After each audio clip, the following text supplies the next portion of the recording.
நம்ம எல்லாரும் ஆவலோடு எதிர்பார்த்து கொண்டிருந்த நம்மளுடைய தமிழகத்தினுடைய சட்டமன்ற தேர்தல் வருகிற ஏப்ரல் 23ஆம் தேதி நடக்குது. இந்த தேர்தல் ரொம்ப ஒரு முக்கியமான ஒரு தேர்தலா தான் நம்முடைய தமிழக அரசியல நம்ம பார்க்கணும். பலர் பலவிதமான கேள்வியோடு இருப்பீங்க. யாருக்கு ஓட்டு போடுறது? எப்படி ஓட்டு போடுறது? உண்மையிலே ஓட்டு போடலாமா? அப்படின்னு சொல்லி பல கேள்விகளோட எல்லாருமே இருப்பீங்க.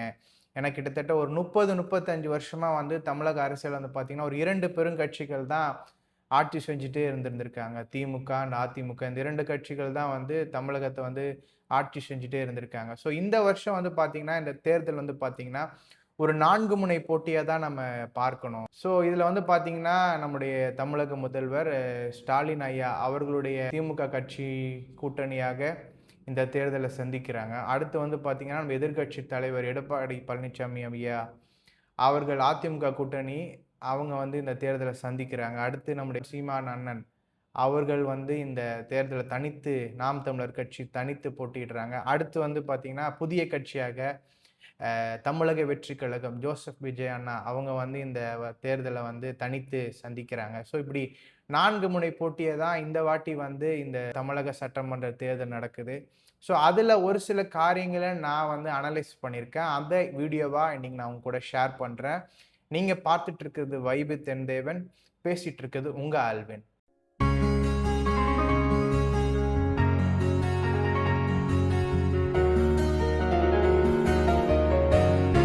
முதலாவது நம்ம எந்த கட்சி குறித்து நம்ம பார்க்க போறோம்னா, தமிழக வெற்றி கழகம்.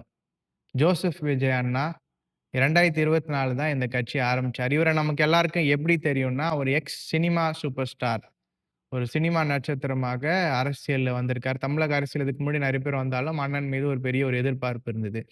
இவர் என்ன கொள்கை, இவரோட ஐடியாலஜி என்னன்னு பார்த்தீங்கன்னா, மதசார்பற்ற சமூக நீதி. அப்பன்னா எல்லா மதத்தினருக்கும் சமூக நீதி கிடைக்கணும் அப்படின்றது தான் இவரோட ஐடியாலஜியா இருக்கு. கடந்த 15 வருஷமா இவருடைய பொலிட்டிக்கல் ஸ்டாண்ட் மக்களுக்காக என்னெல்லாம் செஞ்சிருக்காரு, பொலிட்டிக்கலி இவர் எப்படி இருந்திருக்காருன்னு பார்த்தீங்கன்னா, 2011ஆம் தேர்தல். அப்போ அதிமுக கூட்டணிக்கு விஜய் மக்கள் இயக்கம் வாயிலாக இவங்க சப்போர்ட் பண்ணியிருக்கிறாரு. அடுத்து 2017 ஜல்லிக்கட்டு புரொட்டஸ்ட்ல நம்ம மெரினா கடற்கரையில இளைஞர்களுக்காக கூட நின்றுருக்காரு. 2017, 18 இவருடைய 2 திரைப்படங்கள் மெர்சல் அண்ட் சர்க்கார் இந்த படங்கள் மூலமாக அரசியலுக்கு குறித்து நெறைய காரியங்கள அந்த 2 படத்த நடிச்சிருந்தாரு. அதுல எஸ்பெஷலி பார்த்தீங்கன்னா, மெர்சல் படத்துல ஜிஎஸ்டி அண்ட் இலவசங்கள குறித்து ரொம்ப கடுமையாக விமர்சிச்சிருப்பாங்க அந்த படத்துல. அடுத்து கடந்த 5 வருஷமா இவருடைய பொலிட்டிக்கல் ஸ்டாண்ட் அண்ட் இவருடைய அரசியல்ல எப்படி மக்களுக்காக செயல்பட்டுருக்காருன்னு பார்த்தீங்கன்னா, 2021 இவர் பார்த்தீங்கன்னா, பிளாக் அண்ட் ரெட் சைக்கிள்ல போய் வோட் பண்ணார். ஸோ அதனால சிலர் சொல்றாங்க, அது திமுகவுக்கு அவர் சப்போர்ட் பண்ணியிருக்கலாம். ஒரு கோட் வேர்டா இருந்திருக்கும்னு சொல்றாங்க. பட் எந்த அளவுக்குன்னு தெரியல. அடுத்து பார்த்தீங்கன்னா, 2023 அண்ட் 24 தமிழ்நாட்டுல பார்த்தீங்கன்னா, இந்த எக்ஸாம்ஸ்ல டாப்பர்ஸா வந்தவங்கள கூப்பிட்டு அவங்கள நல்லா கௌரவப்படுத்தினார். அடுத்து 2023 நெல்லை பக்கத்துல நடந்த அந்த வெள்ளம் ஃப்ளட்ஸ் டைம்ல போய் நெல்லை மக்களுக்கு 400க்கும் அதிகமான மக்களுக்கு இவரே ஃபேமிலீஸ்க்கு நேரா போய் ஹெல்ப் பண்ணார். எஸ்பெஷலி அடுத்து பார்த்தீங்கன்னா, இந்த வருஷம் தேர்தல்ல அவர் குடுத்திருக்க முக்கியமான வாக்குறுதிகள் சிலது பார்த்தீங்கன்னா, பெண்களுக்கு ரூ. 2,500 குடுப்பேன் அப்படின்னு சொல்லியிருக்கிறாரு. அடுத்து வேலை இல்லாம இருக்கிற பட்டதாரிகளுக்கு ரூ. 4,000 நான் குடுக்குறேன் அப்படின்னு அடுத்து பார்த்தீங்கன்னா, எல்லா வீடுகளுக்கும் 200 யூனிட்ஸ் எலக்ட்ரிசிட்டி ஃப்ரீன்னு சொல்லியிருக்காரு. அடுத்து பார்த்தீங்கன்னா, 6 சிலிண்டர் எல்பிஜி சிலிண்டர் எல்லா வீட்டுக்கும் ஃப்ரீ. எல்லா ரேஷன் கார்டுக்கும் ஃப்ரீன்னு சொல்லியிருக்கிறார். அடுத்து பார்த்தீங்கன்னா, இவர் மேல இருக்கிற சில அதிருப்திகள் அப்படின்னு சில காரியங்கள் நம்ம பார்க்க போறோம். முக்கியமான விஷயம் பார்த்தீங்கன்னா, கரூர்ல நடந்த அந்த இன்சிடென்ட். இது மக்கள் மத்தியில ஒரு பெரிய அதிருப்தியா இருந்தது. ஆனாலும் மிகப்பெரிய அதிருப்தி மக்களுக்கு எப்போ வந்ததுன்னா, அத குறித்ததான கேள்விய மீடியா ரைஸ் பண்ணும்போது, அன்னைக்கு அவர் அந்த டைம்ல நடந்தது ரொம்ப கஷ்டமா இருக்கு அப்படின்னு சொல்லிட்டு, ஒரு சின்ன வார்த்தை சொல்லிட்டு ஏர்போர்ட்ல போயிருக்கலாம். ஆனா அத திரும்பி கூட அவர் எதுவும் ஆன்ஸர் பண்ணாம அப்படியே அவரு போயிட்டாரு அப்படின்னு சொல்லி மக்களுக்கு இவர் மேல ஒரு சின்ன ஒரு வருத்தம் இருந்திருக்கு. அதே மாரி அவர் மீடியாவ சந்திக்கிறதுக்கு ரொம்ப யோசிக்கிறாரோ, பயப்படுறாரோன்னு சொல்லி ஒரு பேச்சு இவர் மேல இருக்குது. இவரால பிரஷர் எல்லாம் ஹேண்டில் பண்ண முடியுமா? நாளைக்கு ஒரு முதல்வர் ஆயிட்டாருன்னா, மத்திய அரசு போன்ற காரியங்கள சமாளிக்கணும். அப்ப இதெல்லாம் சமாளிப்பாரான்னு தெரியலன்னு மக்களுக்கு ஒரு கேள்வி இருக்கு. அப்புறம் முக்கியமா இன்னொரு ஒரு குற்றச்சாட்டு இவர் மேல இருக்குன்னு பார்த்தீங்கன்னா, பெரம்பலூர்ல அவரு எலக்ஷனுக்கு கேம்பெயின் போயிருக்கும்பொழுது பார்த்தீங்கன்னா, வண்டியில இருந்துட்டே லைட் ஆஃப் பண்ணி, ஆன் பண்ணி சொல்லி என்ஜாய் பண்ணுவாரு. ஸோ அத வெளிய இருந்து ஒரு 3வது மனிதனா பார்க்கும்போது, இப்படி வந்து மக்கள் தன் மீது இருக்கிற கிரேஸ வந்து ரெஸ்பெக்ட் பண்ணாம அத ரொம்ப எகத்தாளமா என்ஜாய் பண்றாரோன்ற மாரியான ஒரு மக்களுக்கு இவர் மேல ஒரு வருத்தம் இருந்திருக்கு. ஸோ இவருக்கு எவ்வளோ ரேட்டிங், எவ்வளோ ஸ்டார் குடுக்கலாம்னு சொல்லி பார்த்தீங்கன்னா, இவருடைய படங்கள் ஒரு சில காரியங்கள நான் தெரிஞ்சிருக்கிறேன் என்னோட லைஃப்ல. ஸோ அத பார்க்கும்போது பெரிய எதிர்பார்ப்போட தான் இருந்தது. அவரு கட்சி அனவுன்ஸ் பண்ணும்போது பெரிய எதிர்பார்ப்போட நான் இருந்தேன். ஆனா, இந்த ஒரு 2 இயர்ஸா அவரோட செயல்பாடுகள் பார்க்கும்போது கொஞ்சம் இன்னும் பெட்டரா பண்ணியிருக்கலாம் அப்படின்னு எனக்கு தோணுது. ஸோ அதனால 3.5 அவுட் ஆஃப் 5 ஸ்டார்ஸ நான் குடுக்குறேன். பார்ப்போம் இந்த தேர்தல்ல என்ன நடக்குதுன்னு. அடுத்தபடியா நம்ம எந்த கட்சி பத்தி பார்க்க போறோம்னா, நாம் தமிழர் கட்சி. நம்முடைய செந்தமிழன் சீமான் அண்ணன் அவர்கள் ஆரம்பிச்ச இந்த கட்சி வந்து பார்த்தீங்கன்னா, இவரும் நம்மளுடைய எக்ஸ் சினிமா ஸ்டாரா தான் நம்மளுக்கு தெரியும். 2010 வந்து இந்த கட்சி ஆரம்பிக்கிறாரு. இவருடைய கொள்கை வந்து பார்த்தீங்கன்னா, தமிழ் தேசியம். இவரோட கடந்த 15 ஆண்டு செயல்பாடுகள், அரசியல் செயல்பாடுகள்னு பார்த்தீங்கன்னா, 2014ஆம் வருஷம் எலக்ஷன் ஏடிஎம்கேக்காக வெளிய இருந்து சப்போர்ட் பண்ணாரு. எப்படி சொல்றாருன்னா, டிஎம்கேயும், காங்கிரஸும் அத விட கொடூரமானவர்கள்ன்னு சொல்லி ஏடிஎம்கேக்கு அவர் சப்போர்ட் பண்ணாரு. 2016ஆம் வருஷம் தேர்தல்ல வந்து தனித்து போட்டியிட்டு 1.1% ஓட் வந்து வாங்குனாரு. 2019ஆம் வருஷம் எலக்ஷன்ல வந்து பார்த்தீங்கன்னா, 50% இடஒதுக்கீடு. ஆண்கள், பெண்களுக்கு 2 பேருக்கும் சம இட ஒதுக்கீடு குடுத்து எலக்ஷன்ல அவங்கள நிக்க வச்சார். கடந்த 5 வருஷம் வந்து பார்த்தீங்கன்னா, ரொம்ப திராவிடத்துக்கும், பெரியாருக்கும் ரொம்ப எதிராவே இருக்கிறாரு. இது அல்லாம இவர் அண்ணன் என்ன பண்ணியிருக்காருன்னு வந்து பார்த்தீங்கன்னா, மரங்களின் மாநாடு அப்படின்னு சொல்லி 25ஆம் வருஷம் நடத்தி, அதுல 1000த்துக்கும் அதிகமான மரக்கன்றுகள வந்து பப்ளிக்கு குடுத்திருக்கிறாரு. 2021ஆம் வருஷம் கோவிடோட 2ண்ட் வேவ் வரும்போது, மக்களுக்கு கபசுர குடிநீர், அப்புறம் ஃப்ரீ ஆக்ஸிஜன் சிலிண்டர் டிரான்ஸ்போர்டேஷனுக்குலாம் ஹெல்ப் பண்ணியிருக்காங்க. அடுத்து சீமை கருவேல மரம் அப்படின்னு சொல்ற மரத்த வந்து நெறைய தண்ணீர் உறிஞ்சுகிற அந்த மரத்த புதுக்கோட்டை அண்ட் சிவகங்கை மாவட்டத்துல நெறைய ஏரி மற்றும் குளங்கள் பக்கத்துல இருந்தத அகற்றுவதற்கு இவங்க கட்சியினர் உதவி பண்ணியிருக்கிறாங்க. இவருடைய தேர்தலினுடைய வாக்குறுதிகள் எல்லாம் வந்து பார்த்தீங்கன்னா, 5 தலைநகரங்கள். அதாவது திருச்சி, சென்னை, கோயம்புத்தூர், மதுரை, கன்னியாகுமரின்னு சொல்லி 5 தலைநகரங்கள் அப்படின்னு சொல்லி ஒரு காரியத்த அனவுன்ஸ் பண்ணியிருக்கிறாரு. 5 தலைநகரம்னா 5 விதமாக செயல்படுறதற்கு 5 தலைநகரங்கள் சொல்றாரு. அடுத்து வந்து பார்த்தீங்கன்னா, அரசே வந்து பாலு, அரிசி, பருப்பு இது எல்லாத்தினுடைய உற்பத்தியுமே அரசே பொறுப்பெடுத்து நடத்தும் அப்படின்ற ஒரு கான்செப்டையும் அவர் சொல்றாரு. இது அடுத்து வந்து பார்த்தீங்கன்னா, எல்லா அரசு நடத்துற எல்லா டாஸ்மாக்கும் மூடப்படும்ன்றது இவருடைய முக்கியமான ஒரு வாக்குறுதியா இருக்கிறது. அடுத்து இவர் மேல இருக்கிற ரூமர்ஸ் அண்ட் அக்யூசியேஷன்ஸ் மக்களுக்கு இவர் மேல இருக்க அதிருப்திகள் வந்து பார்த்தீங்கன்னா, மக்களுக்கு இவர் மேல 15 வருஷமா வந்து ஆட்சி அதிகாரத்துக்கு நேராக போறதுக்கு முயற்சி பண்ணாம, தன்னோட கட்சிய கட்டி எழுப்புறதுல மாத்திரம் கவனம் செலுத்துனால, மக்கள் வெளிய இருந்து 3வது மக்கள் இவங்கள எப்படி நினைக்கிறாங்கன்னா, 15 வருஷம் இவரு கட்சி வந்து யார்கிட்டயோ காசு வாங்கிட்டு ஓட்ட பிரிக்கிறதுக்கு தான் கட்சி நடத்துறாருன்னு சொல்லி இவர் மேல மக்களுக்கு ஒரு குழப்பம் இருக்குது. அடுத்து வந்து பார்த்தீங்கன்னா, இவர் ஆட்சிக்கு வந்துட்டா தமிழ் ரூட்ஸ் இல்லாதவர்களுக்கு ஒரு ஆபத்தை உண்டு பண்ணிருவாரோன்னு சொல்லிட்டு, தமிழ் இல்லாதவங்களுக்கு இவர் மேல ஒரு பயம் இருக்கிறது. ஸோ ஓவராலா வந்து பார்த்தீங்கன்னா, அண்ணனுக்கு வந்து எவ்வளோ ஸ்டார் என்னோட இதெல்லாம் சொல்லணும்னா, கடந்த ஒரு 3, 4 தேர்தலா தனித்து போட்டியிட்டு தன்னுடைய வாக்கு சதவீதத்த இன்கிரீஸ் பண்ணதால, அவர கன்சிஸ்டன்சி பேஸ் பண்ணி 4 ஸ்டார் அவுட் ஆஃப் 5 ஸ்டார்.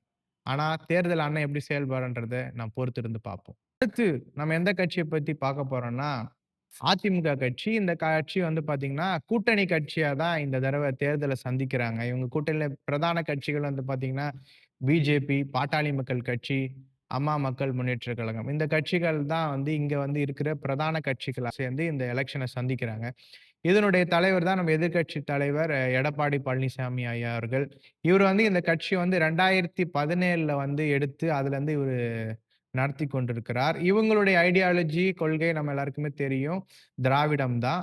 இவர் நம்முடைய எடப்பாடி பழனிசாமி ஐயா மக்களுக்காகவும், இவர் பொலிட்டிக்கல்லயும் கடந்த 15 வருஷமா எப்படி இருந்திருக்காருன்னு பார்த்தீங்கன்னா, 2011லேருந்து 2016 வந்து ஹைவேஸ் அண்ட் மைனர் போர்ட்ஸ் மினிஸ்டரா அவர் இருந்தார். அதுக்கப்புறம் 2017 சசிகலா அம்மையாருடைய உதவியோடு வந்து வந்து பார்த்தீங்கன்னா, இவர் வந்து முதலமைச்சராக 2017 ஆனாரு. அதுக்கப்புறம் குடிமராமத்து ஸ்கீம் அப்படின்னு சொல்லி ஒரு ஸ்கீம் மூலமா 5500 வாட்டர் பாடிஸ வந்து ரெஸ்டோர் பண்ணார். அவர் அந்த டைம்ல சிஎம்மா இருக்கும்போது. இதனால national water award best state 2019 கிடைச்சது நம்முடைய தமிழகத்துக்கு. அதே மாரி 7.5% reservation for government school students in medical colleges, government college. இதுவும் இவருடைய ஆட்சியில வந்த ஒரு முக்கியமான ஒரு விஷயம். அதே மாரி 2020 போஸ்ட் கோவிட் ஆன்லைன் எக்ஸாம்ஸ் மூலமா நெறைய பேர் வந்து அரியர் எக்ஸாம்ஸ் கிளியர் பண்றதுக்கு ஒரு பெரிய ஹெல்ப்ஃபுல்லா அவர் அந்த டைம்ல இருந்திருக்காரு. அடுத்து வந்து பார்த்தீங்கன்னா, கடந்த 5 வருஷமா இவருடைய பொலிட்டிக்கல் ஸ்டாண்ட் அண்ட் மக்களுக்காக என்ன பண்ணியிருக்காருன்னு பார்த்தீங்கன்னா, 2023 வந்து கட்சிக்கு உள்கட்சியில வந்து டியூவல் லீடர்ஷிப்பா இருந்தத மேற்கொண்டு பொதுச் செயலாளராக இவரே தனித்து ஒரு லீடராக ஃபார்ம் ஆனது வந்து 2023. அடுத்து 2023 வந்து என்டிஏ அலையன்ஸ விட்டு வெளிய போனாரு. அப்ப 2026 அகைன் என்டிஏ அலையன்ஸோட ஜாயின் பண்ணிட்டாரு.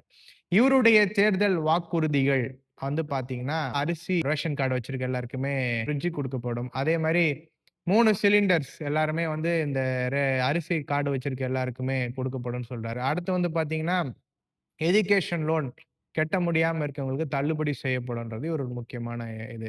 அடுத்தவங்களுக்கு இவர் மேல இருக்க வருத்தங்கள் வந்து பார்த்தீங்கன்னா, 2018 வந்து பார்த்தீங்கன்னா, தூத்துக்குடியில நடந்த துப்பாக்கி சூடு நம்ம எல்லாருக்குமே தெரியும். ஸ்டெர்லைட் இஷ்யூனால அங்க ஒரு பெரிய ஒரு கலவரம் போயிட்டு இருந்த டைம்ல, அடுத்த நாள் அவர் குடுத்த அந்த ஸ்டேட்மெண்ட் வந்து, அந்த நியூஸே அந்த ஷூட்டிங் நியூஸ் இப்ப தான் தெரிஞ்சுக்கிட்டேன்னு சொல்லும்போது, ஒரு தமிழகத்தினுடைய முதல்வராக இருக்கிறவர் இப்படிப்பட்ட ஒரு பதில சொல்லும்போது, மக்களுக்கு அந்த டைம்ல ஒரு பயம் உண்டாச்சு. அடுத்து பிஜேபி கட்சி. மதத்தை முன்னிறுத்துற கட்சி. ஸோ அப்டின்னும்போது மைனாரிட்டீஸா இருக்கிற மக்கள் வந்து இவங்க மேல ஒரு பயம் இருக்கதான் செய்யுது. இவங்களுக்கு நம்ம சப்போர்ட் பண்ணா வந்து நமக்கு ஏதாவது ஃபியூச்சர்ல பிரச்சனை வருமோன்னு சொல்லி இவர் மேல ஒரு அதிருப்தி வந்து மக்களுக்கு இருந்துட்டே தான் இருக்கு. ஸோ இவருடைய நான் குடுக்குற star 4 star out of 5 star. ஏன் அப்டின்னா, ஒரு பெரிய கட்சி எம்ஜிஆர், ஜெயலலிதா அம்மா இப்படின்னு சொல்லி 2 பெரும் தலைவர்கள் வந்து ஒரு கட்சிய எடுத்து, இன்னைக்கு இந்த அளவுக்கு ஆல்மோஸ்ட் ஒரு 9 ஆண்டுகளாக இந்த கட்சிய வச்சுட்டு நடத்துறாரும்போது, இது ஒரு பெரிய ஒரு சாதனையா தான் நம்ம பார்க்கணும். ஸோ அதுக்காக 4 அவுட் ஆஃப் 5 ஸ்டார். மக்கள் இத எப்படி பார்க்குறாங்கன்றத தேர்தல் முடிஞ்சு நம்ம தெரிஞ்சுக்கலாம். அடுத்து 4வதா நம்ம பார்க்க போற கட்சி எதுனா, இப்போ ஆண்டு கொண்டிருக்கிற திராவிட முன்னேற்றக் கழகத்தினுடைய கட்சி குறித்து தான் நம்ம பார்க்க போறோம். இந்த கட்சியும் வந்து இந்த தேர்தல வந்து கூட்டணியா தான் சந்திக்கிறாங்க.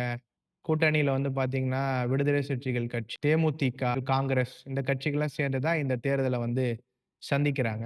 ஸோ இந்த கூட்டணியுடைய தலைவரா வந்து பார்த்தீங்கன்னா, நம்முடைய மு.க. ஸ்டாலின் ஐயா அவர்கள் இருக்காங்க. இவங்கள வந்து நம்மளுக்கு எப்படி தெரியும்னா, கருணாநிதி ஐயா முன்னாள் முதலமைச்சர் இவருடைய பையனா தான் நம்ம எல்லாருக்குமே தெரியும். 2018லேருந்தே இந்த கட்சியை இவர் எடுத்து நடத்தி கொண்டிருக்கிறார். இவர்களுடைய பிரதான கொள்கையும் நம்ம எல்லாருக்குமே தெரியும், திராவிடம். அடுத்து கடந்த 15 வருஷமா இவர் பொலிட்டிக்கலா மக்களுக்காக என்ன செஞ்சிருக்கிறார் அப்படின்னு பார்க்கும்போது, 2016 நமக்கு நாமே அப்படின்னு சொல்லிட்டு, யூத் மத்தியில கேஷுவல் வேர்ல போய் அவங்களோட ஒரு கனெக்ட்ட பில்ட் பண்ற ஒரு காரியத்துல ஈடுபட்டாரு. அடுத்து 2020ல ஒன்றிணைவோம் வா! அப்படின்னு சொல்லி நெறைய அந்த கோவிட் டைம்ல வந்து மக்கள் கஷ்டப்பட்டுட்டு இருந்த மக்களுக்கு வந்து உணவு, மருத்துவம் எல்லாவற்றையும் வந்து கிட்டத்தட்ட ஒரு 2,00,00,000க்கு அதிகமான பேர் அந்த நேரத்துல செஞ்சிருக்கிறாங்க. அடுத்து கடந்த 5 வருஷத்துல ஒரு தலைவராக, முதலமைச்சராக என்னலாம் செஞ்சிருக்காருன்னு பார்த்தீங்கன்னா, மகளிர் உரிமை தொகை அப்படின்னு சொல்லி ரூ. 1000 வந்து 1.3 crore வுமன்க்கு வந்து கிடைக்கும்படி செஞ்சிருக்கிறாரு. அடுத்து வந்து விடியல் பயணம் அப்படின்னு சொல்லி லேடீஸ்க்கு ஃப்ரீ பஸ் அப்படின்ற ஒரு கான்செப்ட்ட குடுத்து நெறைய பெண்களுக்கு இந்த காரியத்த செஞ்சிருக்கிறார். அடுத்து வந்து பிரைமரி ஸ்கூல் பசங்களுக்கு கவர்ன்மென்ட் ஸ்கூல்ல பிரேக்ஃபாஸ்ட் ஸ்கீம வந்து இவர் கொண்டு வந்தார். அடுத்து இவருடைய பிரதான வாக்குறுதிகள் இந்த தேர்தல்ல வந்து பார்த்தீங்கன்னா, பிரதானமா 7 மேஜர் ஹவுஸ்ஹோல்ட் ஐட்டம்ஸ் வீட்டுக்கு யூஸ் பண்ற 7 மேஜர் ஐட்டம்ஸ வாங்கிக்கலாம் ஆர் ரீப்ளேஸ் பண்ணிக்கலாம் அப்படின்னு சொல்லிட்டு ஒரு காரியம். அது வந்து washing machine, fridge, mixie, grinder, oven, induction stove, TV அப்படின்னு சொல்லி எதனா ஒண்ணு வாங்கக்கூடிய ஒரு தேர்தல் வாக்குறுதிய குடுக்குறாங்க. அடுத்து முதல்வர் மருத்துவ காப்பீடு திட்டம். இது வந்து ரூ. 5,00,000 இருந்து ரூ. 10,00,000 இன்கிரீஸ் பண்றாங்க. இது நெறைய ஏழைகளுக்கு ஒரு பெரிய ஹெல்ப்ஃபுல்லா இருக்கும். இவர் மேலயும் மக்களுக்கு சில வருத்தங்கள் இருக்குன்னு வந்து பார்த்தீங்கன்னா, 1 முக்கியமான விஷயம். வாரிசு அரசியல். வாரிசு அரசியல வந்து இவங்க ரொம்ப பிரதானப்படுத்துறாங்க அப்படின்னு சொல்லி, அ இந்த ஐயா மேலயும், இந்த கட்சியின் மேலயும் ஒரு பெரிய அதிருப்தி இருந்துட்டு தான் இருக்கு. இத குறித்ததான வீடியோ வந்து நம்ம ஏர்லியராவே வாரிசு அரசியல் குறித்ததான வீடியோ நம்ம போட்டிருக்கோம். பார்க்காதவங்க நீங்க போய் பாருங்க. அதுல டீட்டெயிலா எக்ஸ்பிளைன் பண்ணியிருப்பேன். ஸோ அத மக்கள் இவங்க மேல ஒரு அதிருப்தியா பார்க்குறாங்க.